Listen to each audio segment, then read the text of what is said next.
Hey there, Kenneth French of Vast Voice, telling business secrets to entrepreneurs. We're very, very happy you stopped by. Either you're going to watch this or listen to this because you want to take your business to the next level. You're probably an entrepreneur who's either just starting out or you've been around for quite a while and you want to take your business to the next level. You're probably a real estate investor, maybe even a real estate agent, maybe a professional or of some sort, professional advisor of some sort. And well, you are stopping by because you need some valuable advice from one of the top industry leaders there is. Anyway, thank you very much. Once again, Kenneth French, Vast Voice, telling business secrets to entrepreneurs. Really glad you stopped by. We are with the Can-Am man, Thomas Lorini. What's up, buddy? How are you, Kenner? Pleasure to be here. I love it. I'm not sure why I call you the Can-Am man, but although I should be sure that I'm calling you because you have lived in Canada and you live in America and you know real estate in both, right? Correct. So I'm a dual citizen, actually. Born and raised in Toronto, Canada, moved to the U.S., married an American. So that was my my lucky golden ticket into the U.S., and I've been here for almost 11 years. Look at you, look at you. So I'm going to throw something at you really quickly. So you know about real estate. You're basically kind of a partner, as I understand it, in Wealth Genius in the U.S. Add some value right off the bat. What's the one piece of advice you would give to an investor, let's say a real estate investor, which most of our listeners and viewers are, who's been around for, let's say, 7 years, they got some dough, and they want to get rich using real estate? Go for it. Wow. Wow. Now, putting me on a spot just like that. I mean, someone with 7 years experience, I have to assume that they've done several deals. They've got a few assets under their belts. They've probably dabbled in some buy and holds, maybe some flips and so forth. I mean, in today's market, I think it's really important to hunt for good opportunities. The right market is going to be very important. I always look for landlord-friendly environments, that predictability that it offers versus these tenant-friendly markets. I've invested in both, and I could tell you it's a much better situation when you, as the landlord and owner, have much more control.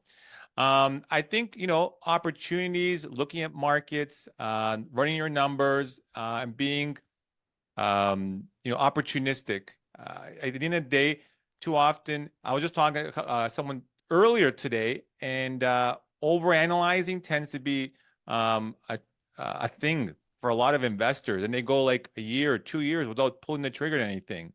So of course you want to do your due diligence, but you have to get in the game. You have to start transacting deals, and you can't expect every deal to be a home run. So obviously do due diligence, but take action. All right, because I mean, when you look at a portfolio, you can't expect every deal to be a home run. You'll have some singles, some doubles, maybe a couple home runs. Every once in a while, you have a deal that kind of goes sideways, but it's all part of the game. So I would just want to encourage people to take action, look for the right markets, do your market investigation, building your local power team. I mean, where I invest, Kenner, I don't live. So it's really important for me to have a solid local team, property managers, contractors, insurance agents, lenders, all that good stuff in that particular market, because that's going to really propel me to success. So wherever you're looking, I would suggest you to visit that city, spend a couple days, shake some hands, put a face to people, build those relationships, and take the action. Yeah, that was good. I mean, that was good. As I mentioned, I'm going to throw some hard balls at you. So wait a minute. Let's learn about you first of all. By the way, the reason you're on this show is because I've heard good things about you. Number one, you're a big name dude in the industry, and I know you're a good guy. I've worked with you long enough that I know you're a good guy. So let's learn a little bit about Thomas Lorini, Can-Am man. Tell me a little bit about you, your background, and how you came to be a big time real estate investor. Yeah, great. So again, as I mentioned earlier, born and raised in Toronto. My background's mechanical engineering, so I didn't grow in real estate. Mm-hmm. I didn't have anybody in my immediate circle who was investing in real estate. Went through schooling, got into manufacturing industry, worked my way through different positions, worked in the automotive industry for many years. And really, it was my very first property that I bought after moving out of my parents' home. It was a 3-bedroom townhouse, which had a basement. I'm like, you know what? It's too much home for a single guy. I'm going to rent that basement. That one tenant was paying my mortgage. I'm like, ooh, I like this. I need to do more of this, right? So looking back, I mean, that strategy today is called house hacking, right? When you're renting a portion of property or a unit to someone else and subsidize your living cost. But I put all my money into that first property. So I mean, I read books, went on YouTube at that time, but really, I mean, I didn't have the education and the support system to really understand how to get into real estate investing. So fast forward 4 or 5 years, I joined the group, and within months, I'm in my next property, right? I bought a duplex about an hour away from where I lived. So really, for me, is putting myself in the right environment because again, no friends, family were in real estate at that time. And within a short period of time, I got the education, built my power team. That particular group had the right accountant, had the right lawyers, had the right lenders. They all work with real estate investors. They were investors themselves, right? Versus like the account I was using was like my dad's accountant, right? It's just a traditional CPA. So it's really important to get in those environments where people are doing the things you want to do. And then from there, start to pull the trigger. I mean, I pulled a HELOC and went and bought up in that first duplex, and then wait some time, bought another single family, bought some condos. So I create a little portfolio, 5, 6 properties, did some flips, but I was still working full time in manufacturing. I ended up opening my own machining company, had that. But it really was kind of the decision to move to the US, which was the trigger for me to go full time into real estate because I'm like, we're moving to a different country, across, the continent. And for me, I'm like, well, I can't take my business with me. So I ended up selling the business. We moved to the US and, really, that was me taking a step in real estate, but it wasn't easy, to be honest, because a new environment, I wasn't in the US system, so I had no credit history. It wasn't like I was getting all these financing options. So it was definitely a learning curve. And this was like in my mid 30s, we're talking about, again, 10 years ago. So I put myself in a somewhat challenging position, but it really helped me to grow. It really challenged me, but stretched me in so many different ways. So I want to encourage all of you, sometimes life presents challenges. Don't run from those challenges because really that's going to really make you. You learn from those experiences. So push through. I know we all want it to pass quickly, but sometimes it lasts several years. But for me, get this, Kenner. When I moved to the States, I couldn't get a credit card. I had to give the local bank like $1,000 cash. So they had to give me a secured credit card to start building my credit. I felt like I was like 17 in my mid 30s.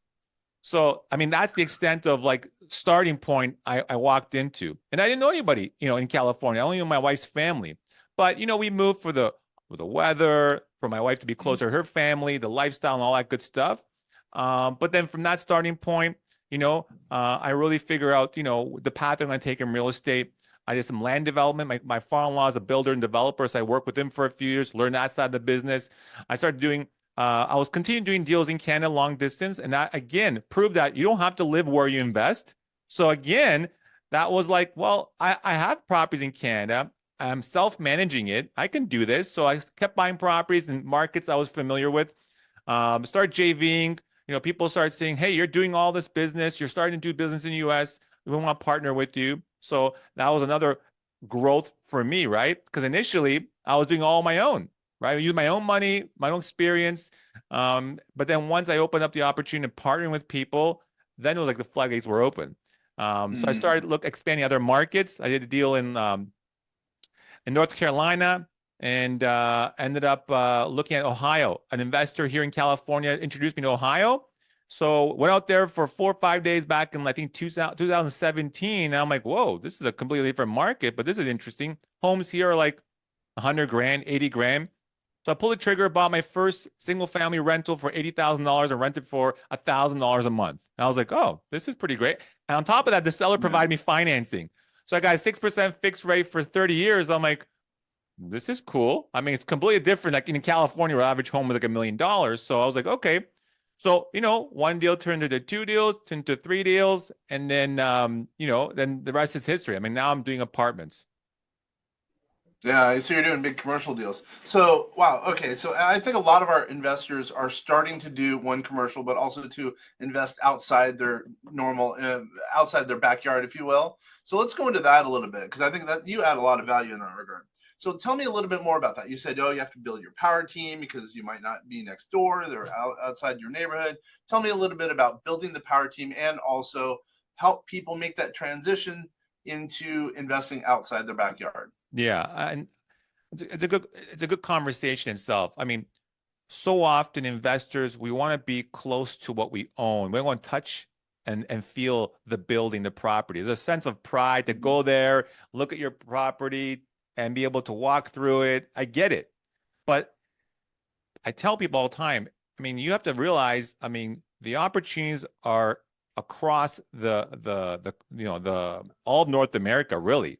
Don't limit yourself only in your backyard. Because what ended up happening for me, the market I started investing in, the prices started to get so high that it didn't deals weren't penciling out anymore. So then I expanded. I went 4 hours away. I'm like, okay, deals were still made sense in this market. And then eventually that market started to tap out. So I kept going where the opportunities made sense. People are afraid because they think, hey, if I'm not able to go to the property, it's going to be the risk is high. I can't check on things. I won't be able to make sure things are like, properly in order, and all that stuff, which to some extent is true, but you really have to create that team, because ultimately I tell people, why do you even invest in real estate? Are you trying to create more work for yourself? So I think most of us create it for financial freedom, a retirement plan, and really it's an investment. So you don't want to get so caught up into it that sucks up all your time and energy. You need to be able to balance that. So for me, and before I get into that, my next thought was, I do want to say the laws in different markets are very different. So I mentioned earlier, like landlord-friendly markets versus tenant-friendly markets. That can really make or break your business. So I'm based here in Southern California, very pro-tenant. If you got a challenging tenant, it's very tough to evict them. And you can go a year plus with no rent. They can damage your unit, very limited recourse. So all that can really sink your business. And I've heard nightmares. I've had some properties in Canada, which I still own, and I've gone through challenges because very similar to California, very pro tenant. So you're dealing with tenants that a year plus, again, not paying rent. They can work the system. So I tell people, I'm like, you can operate in that challenging, risky environment, or there's other options versus, like, for instance, Ohio, which I discovered. I'm like, the eviction process is very quick. A bad tenant, I mean, that will end up, if they go through an eviction process, it's on their record. So the next landlord can see that.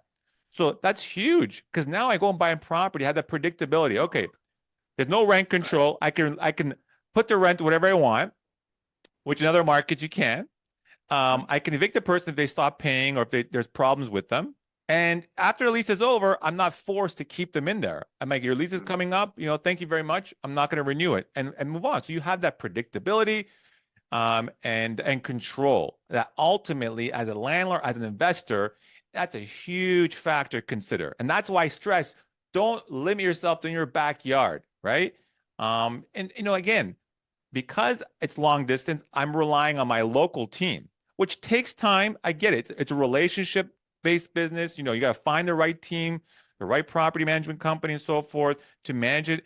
Now you manage them, and you can do that from long distance, but really creating the systems and processes. We do once a week Zoom calls. We got pictures, videos of the any improvements and renovations we're doing to the property. We're seeing the rent roll improvements and what's going on with tenants. So all that stuff we're managing from long distance. And every quarter or every 6 months, we actually fly out, visit, walk the properties, and make sure. I think that's smart. Me personally, I haven't been to I have a duplex only about an hour and a half away. I haven't been there in years, like probably 10 years. I mean, I have properties in California. I've never been there. I have properties all over the place. I've just never been. I think it makes sense. If you have a good core, as you call them, power team in place, you're good to go. It makes a huge difference. It really does. But I think there's risks because you don't know if some of those, the people in the power team are doing a good job. But at the same time, if you have, let's say, as an example, you have 10 properties around you for sale, well, that's 10 properties. It's harder to find a good one. But if you have 1,000 and they're 4 miles away, let's say, or whatever, 20 miles away, whatever the case is, Well, your universe is bigger. You have more to choose. And then who knows, maybe you're going to make more money as a result. I think investing outside your backyard makes a lot of sense in a lot of cases. And have you ever seen the movie Pacific Heights, by the way, with, forgot the actor, where it was just a horrible experience for the landlord. The people who were renting it were just horrible, ran the owners to the ground. It was a bad deal. Anyway, but there's some horror stories. But then again, as you were mentioning, obviously it makes a lot of sense to invest outside your backyard. Now, Right. wait a minute. So help me to understand a little bit more about the Canada thing. So in general, where would you say is better to own, US or Canada? So you mentioned earlier that I'm part of a group, a partner in Wealth Genius. It's a group that started in Canada. We've expanded now. We've got members all across North America. I present regularly, to the group and to the members, and my whole message is like, I mean, there are differences between Canada and US, right? Mm. I mean, number one, Canada's a smaller market in general. It's probably the 10th of the size in terms of population and opportunities. So the challenge for most investors in Canada is finding good deals. But what's happened is that the price points are substantially higher compared to average prices across the US.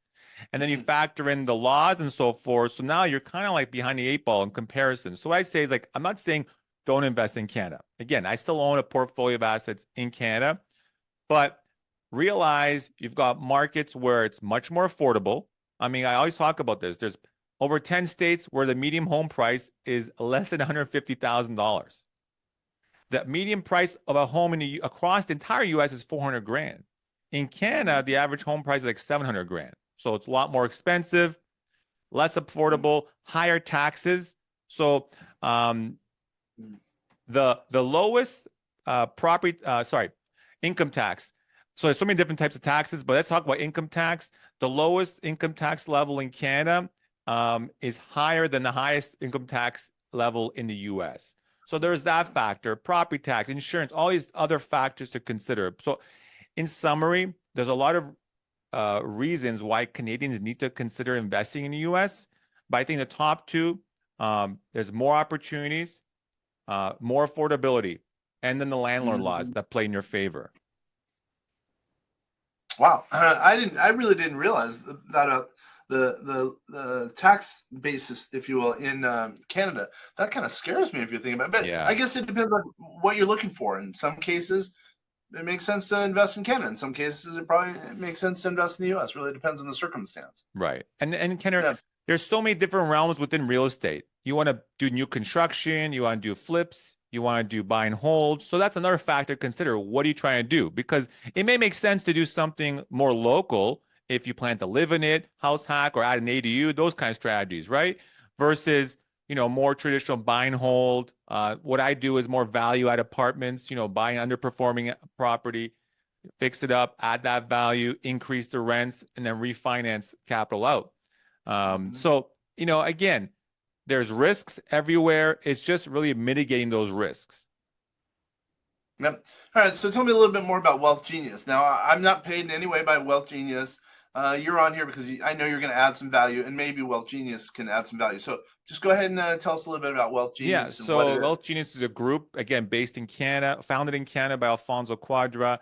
When I joined the group, there was about 120 members. This is about 2.5 years ago. We just crossed 1,200 members across North America. So we've 10x over the last 2 years. All because of you. All because of Thomas Lorini. No, I mean, honestly, great bunch of people. It's really an educational networking group. So within the group, there's a lot of content, education. We could take people who are brand new in investing or really experienced people and level them up. The networking within the group, people are doing deals among each other. But for us, it's the expansion. I've really been helping to push the growth into the US, helping the Canadian understand, hey, we can invest in the US, and these are different markets within the US we can invest in. So there's mentorship. We really have a program in place for people to come in to get the mentorship, get the support system really, and you've got a lot of opportunity within the group. As I mentioned, we have a marketplace that people can post their own deals. We've got also people partnering up within each other. So it's really it's been a great group to be part of. It's exciting to see the growth just in the last couple of years. So I mean, the trajectory over the next couple of years, I'm sure we're gonna cross a couple thousand members shortly.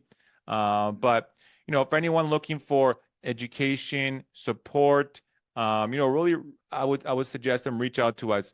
I tell people all the time, the secret sauce within Wealth Genius is the people.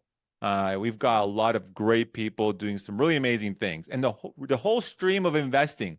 People doing STR, short-term rental Airbnb, people doing land development, people doing wholesaling, people doing BRRRR strategy, apartments. So really it caters to really any type of investor.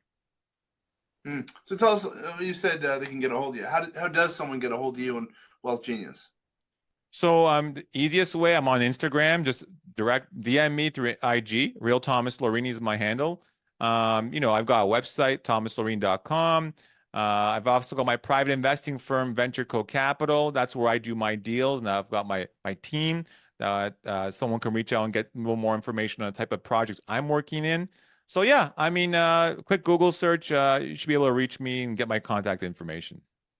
All right. How does someone spell your name, by the way? ThomasLorini. All right. Again, that was thomaslorini.com, I think you said. Yep. Okay, good. Thank you very much for sharing that. So you mentioned commercial property, or you mentioned apartments. So tell us a little bit about commercial properties. Why are you going in that realm now? Good question. So again, there's so many different segments of real estate. Once I realized, owning the single family homes, there's pros and cons to every one. So the single family homes, the smaller, assets, if you have a good tenant in place, the property is in good condition, you probably, like you mentioned, you probably never hear from them. It's very easy to manage. But if the tenant leaves, you got 100% vacancy. So now you're scrambling to fix it up and find another tenant. In a decent market, that may take a month or two. Fine. But at the same time, you're making those payments. When you're dealing with multifamily, now you've got a number of units, right? So if you've got, let's say, a 10-plex and one person leaves, I mean, you still got like 90% occupancy. So you still have a lot of income coming in. You're not going to feel the same effect if one person leaves out of a 10-plex than in a single family home. There's also the growth factor. So multifamily real estate is underwritten differently than single family homes. And when you get in the commercial realm, and this, Kenner, as a lender, the type of financing that you can secure. So they underwrite the deal. Obviously, you want to know the experience level of the operator, but if the deal pencils out, you add value to the property. It directly impacts the overall value of the building significantly. So a $200 rent increase on a single family home is not going to do much to the property. But a $200 rent increase across, let's say, 10 units could impact the value of the assets significantly. You're talking hundreds of thousands of dollars, if not, over 7 digits. So this is the difference. Your valuation is based on capitalization rate. So underwriting and value add, either force or natural appreciation, really impacts it significantly. I like residential multifamily personally because we're providing a basic human necessity. People need to live somewhere, right? You can get into commercial where office buildings, which has been significantly hit, more industrial businesses. I own some mixed-use properties. Again, pros and cons. The vacancy rates tend to be a lot higher when you're dealing with more office buildings, those kind of commercial realm or retail. But you can go into triple net leases, longer term leases, a little more easier tenant to manage potentially. But for me, I really like the residential realm and just being very opportunistic in the markets and the opportunity and finding.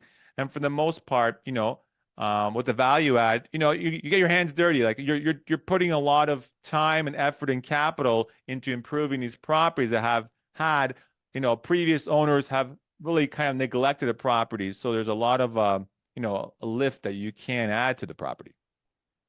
I think a lot of people don't realize. I learned early on in my real estate investing career, commercial made a lot more sense. And if you could, add on another rental unit or, increase the rent, it makes a big difference. I think you could do that more so in commercial and really in multifamily more than anything. By the way, I should do a reset. This is Thomas Lorini. I kept I was kiddingly calling him the Can-Am Man. He's you can get a hold of him at his website at thomaslorini.com, and also he's the I guess I would say the partner of Wealth Genius in the U.S. And also I'm Kenner French, vastsolutionsgroup.com. We're also now an vastassetdefense.com company. So all right, so kind of what's next for Thomas Lorini and maybe the people Wealth Genius or the group that you deal with your clients or students or whatever you call them? What's kind of the next thing? What's on the horizon? Sure. So within the group itself, the growth, just continue to support the current members, bring in new members. So we do regular events, live events across North America. We do also boots on the ground events where we bring in investors to different markets. So over the next few months, we've got another event in Cleveland, Ohio. We've got another event later in the year in Phoenix, Arizona. And then we'll probably be doing Florida coming in the new year. And those are very specific events where we're bringing investors in our group to these markets to educate them, bring in the local, power team so that they have support if they're interested in investing in that market.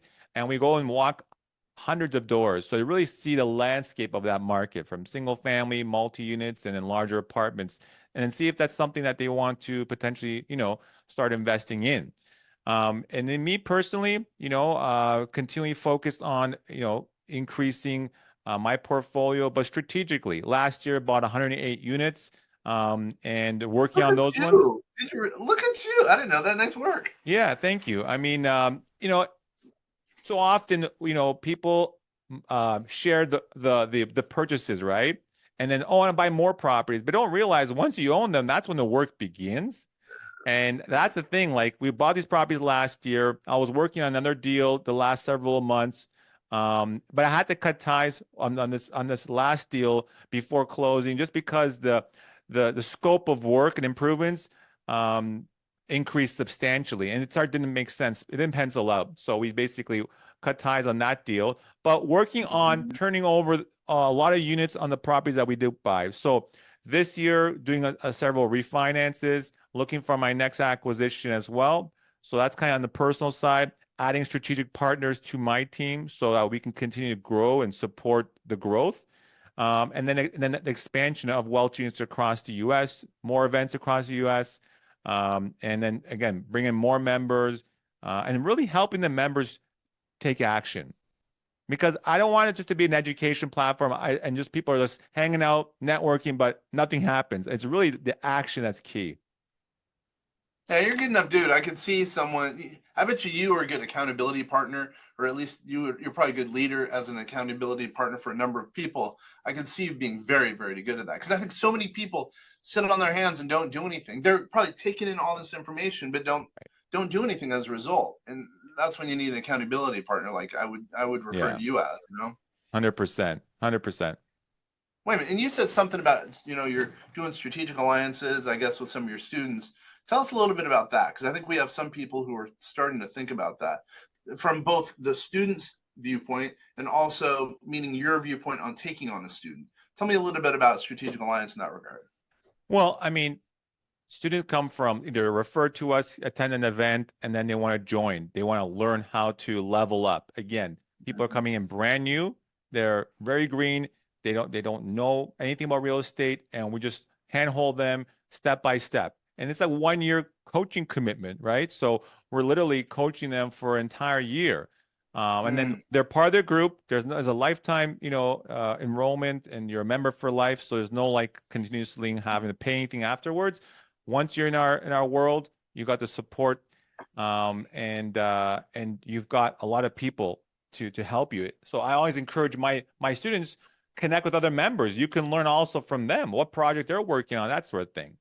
In terms of like strategic partners, so for me, my core group, like my team of partners that I've assembled to grow, because one thing I learned, Kenner, you can't do this alone.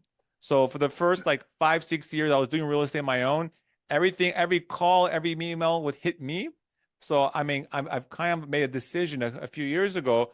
I want to create like a team within my company, a team of strategic partners. Basically, we're all equity owners in in the various deals, and we all share the same direction and commitment, and we have a vested interest for the success of the project.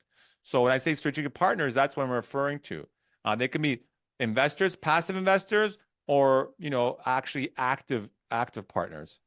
Look at you. That's how you.